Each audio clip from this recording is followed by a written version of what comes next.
developing marketing, there's several things that you need to do to get into the mind of your customer. I have a process. It's gotten a little more creative and weird over time, but I would say I always start in one place, which is a blank sheet of paper. I don't know why blank sheet of paper just makes me feel like the world is possible. And then what I start there is to actually imagine one human being sitting down, whether it's on their computer alone, whether it's on the couch in front of their TV, whether it's opening their mail, wherever they might actually be when they're going to see the message that you're going to get. And I make sure that I imagine the experience that that person is having. And I usually can do a really good job of that because I've been in all those places.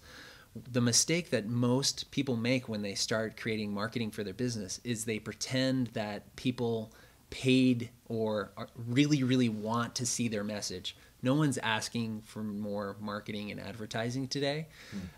They're asking for less or none.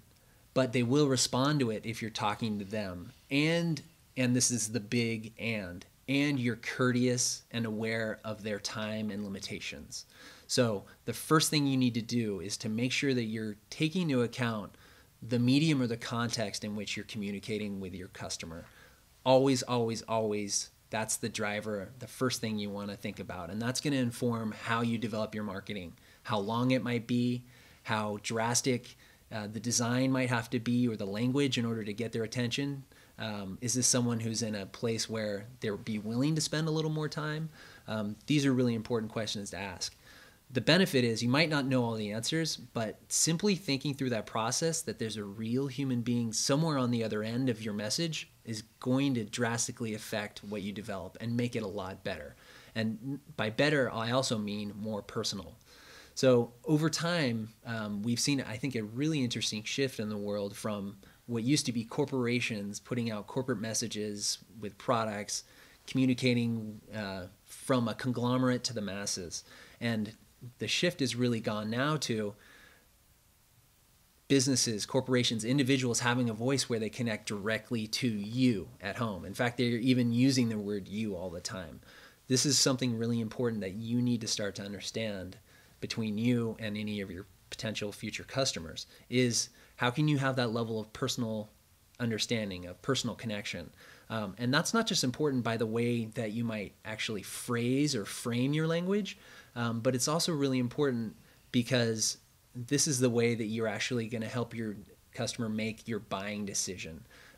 Most customers aren't going to buy from you because you have the best product. They're going to buy for some other reason, which you might not know, but it might be one of many. Some examples of the other reasons might be convenience. You seem like you would be the easiest way. It would be hassle-free. I've heard they have good support. If anything goes wrong, it's convenient for me. People are willing to pay a luxury for convenience. It might be trust. You might have developed rapport. You might have developed a sense of trust by telling someone you understand something about their experience, either with other products like yours or with other companies who aren't doing a good job. These are really powerful influencers that get people to say yes to you when they wouldn't say yes to someone else. So you really want to think through, how can I communicate some of these core personal things that aren't about the ticket price of my product, but are about the other reasons of why I would really buy from one person and not from another. So that's another aspect of what I think is really, really important in marketing. And the good news is this isn't an impossible process to start. In fact, if you just start thinking about, like I said, the first step, which is thinking about a real human being sitting there in front of your message, you're going to do a much better job at creating your piece of marketing or advertising. So that's the beginning of my process. And then I always have a checklist of things that I'm going over. In fact, I like to reuse a lot of things that have worked for me. So again, one of the things I recommend is if you don't have things that you've tested or tried before, make sure you're emulating and then innovating off of people who've done great stuff before. So there's a million books out there that you can even buy that are, or collections of advertisements. There's Ogilvy on advertising if you have no understanding and experience of design and language and offer. This will spell it out very quickly for you. But the important thing is to start to develop a grab bag of ideas for yourself so that you're not sitting there with a blank cursor on your page.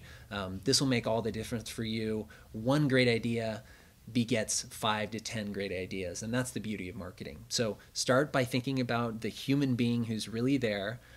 Think about what are the things that are going to be important for them aside from the product. Are they looking for convenience? Are they looking for luxury? Are they looking for trust? Are they looking for some type of connection? And can you communicate to them that you'll do a better job getting that benefit that they want than someone else?